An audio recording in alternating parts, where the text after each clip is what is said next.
the opportunity. I will speak about stationary fuel cells again and methane fuels and not hydrogen fuel cells.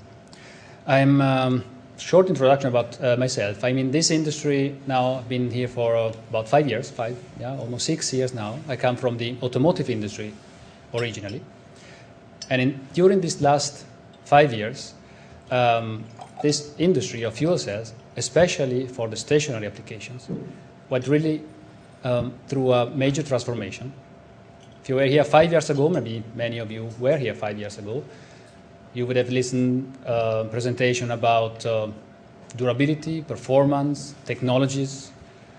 Now you're here. I'm very pleased that I'm not the only one. Actually, I'm one of the company who is speaking about products, how fast this product will reduce their cost, how fast these products will go into mass production. It's really a radical change of what the producer and manufacturer of fuel cell companies are presenting today. Now, as we have only 10 minutes, I will try to be quick and give you an overview of the company SOFC Power.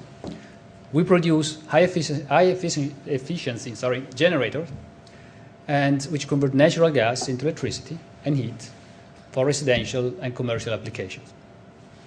Our focus market is the residential cogeneration, which is the micro CHP, micro combined heat and power, in the kilowatt size.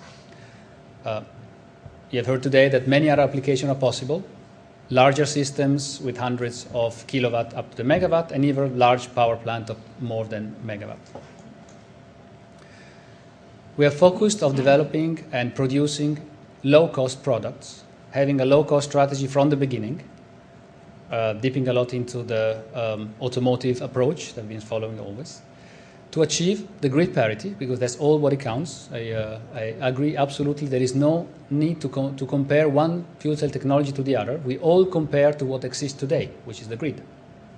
And we all want to achieve the grid parity at a certain production volume. Now this is the number that counts, and I'm also very pleased to see that the number you have seen today all converge, that no gigawatts production are needed, but let's say 50 megawatts per year production capacity are sufficient for this technology to achieve grid parity, even without subsidy.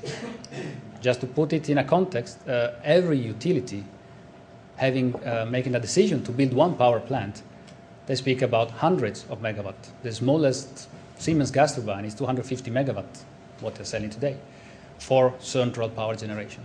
So a decision of building in this case, a virtual power plant of 50 megawatt is actually a small power plant for a utility. And that's sufficient to make this technology competitive. We are based in Switzerland, where we have acquired a technology, and we produce in the north of Italy. So we are all in the Alps. There we have a 2 megawatt per year production facility, pilot production facility with manufacturing equipment. We are not in a lab, we are in a production unit. We've been testing micro CHP units since 2009. The units for the European rollout are undergoing certification, which is not yet completed. We plan to install those units in 2013. We have, as I said, a pilot production unit currently in production. We have produced hundreds of stacks, thousands of cells, and several systems. The production processes to set up a production unit up to or even higher than, but we have chosen a size of 50 megawatt per year, is ready. We know the process. Of course, we have to scale it up, and this will take us into 2015. The target market, as I said, the first focus market is the European micro CHP, meaning more precisely Germany, even the UK, Belgium, Holland, and many other countries to come. The strategy of commercialization, also no surprise here, utilities are a key partner to achieve volumes in a quicker than selling these systems one by one. So we do have partnership with utilities to roll out our products. I think you heard it enough today.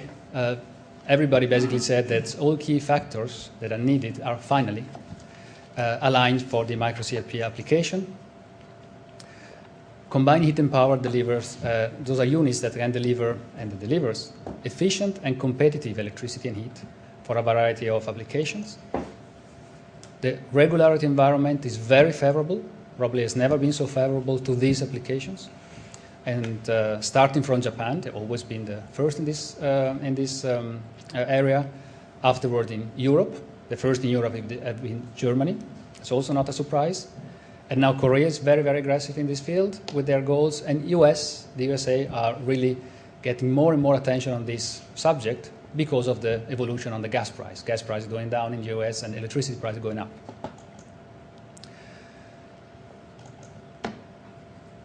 Performance, as I said before, 5 years ago you would hear presentation about how the fuel cells will meet the performance. Now you have seen in the last 5 years several national programs, again starting from Japan and in Europe and in several other countries. We have shown that these systems meet the customer requirements. Costs, I will of course say much more about the cost.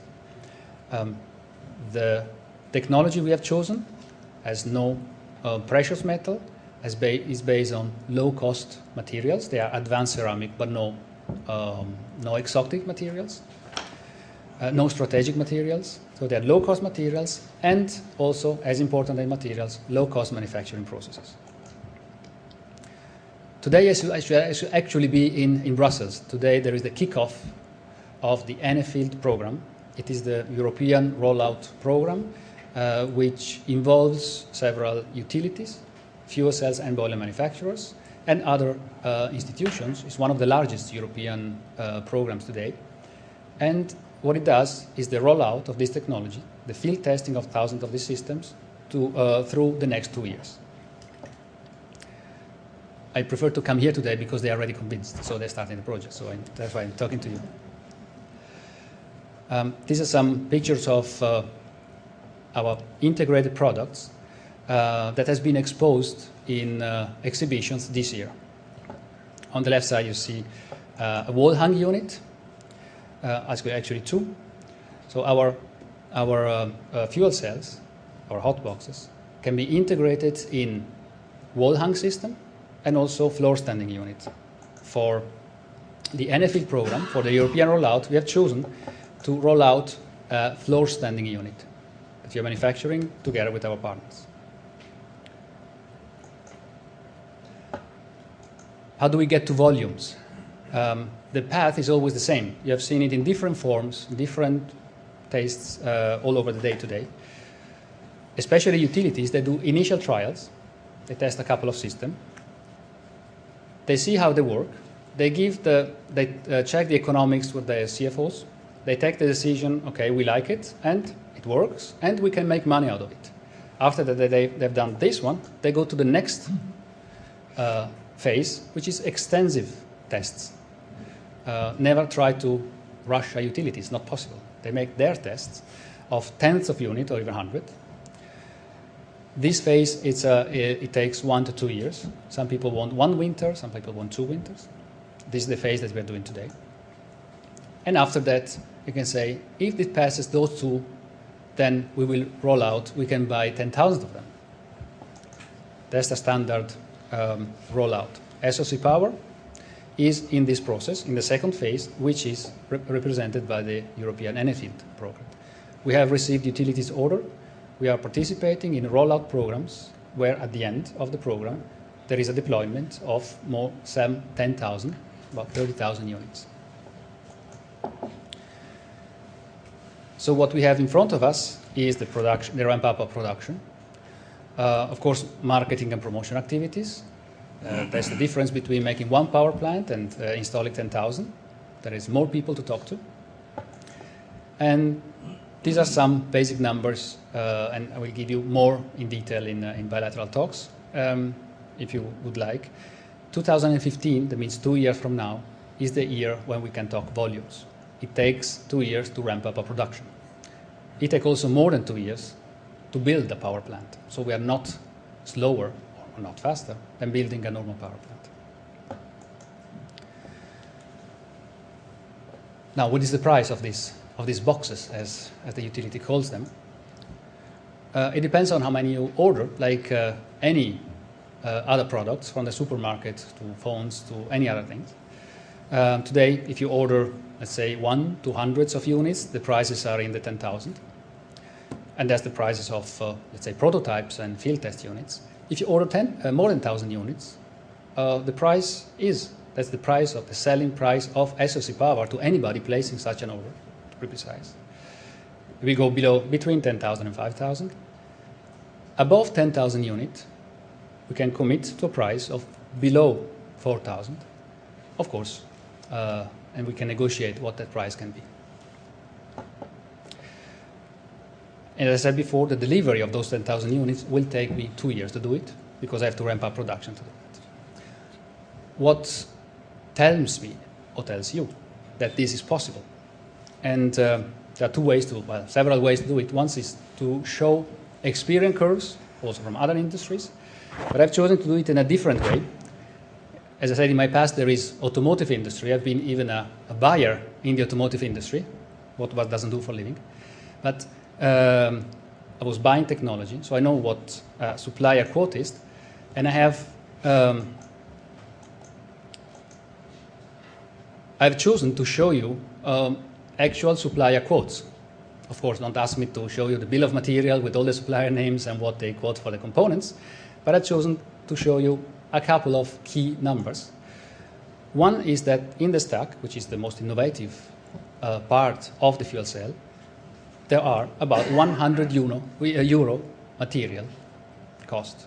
So with 100 euro per kilowatt, we buy the material to produce one stack, 1 kilowatt. Of course, if I order the material to make 20,000 units. But this I can do today. These are not extrapolations. These are quoted I have today. Now about, these are the material price. What about other key stack components? These are the prices I have today. If I order for 100 unit, I have a certain price. If I order for 1 megawatt at that price, 10 megawatt that price. I just have to place that order. It's not that I have to develop anything, not the supplier has to set up a production plant. Third example, going in the BOP components, is the same story. These are real numbers, are not some extrapolation that I do.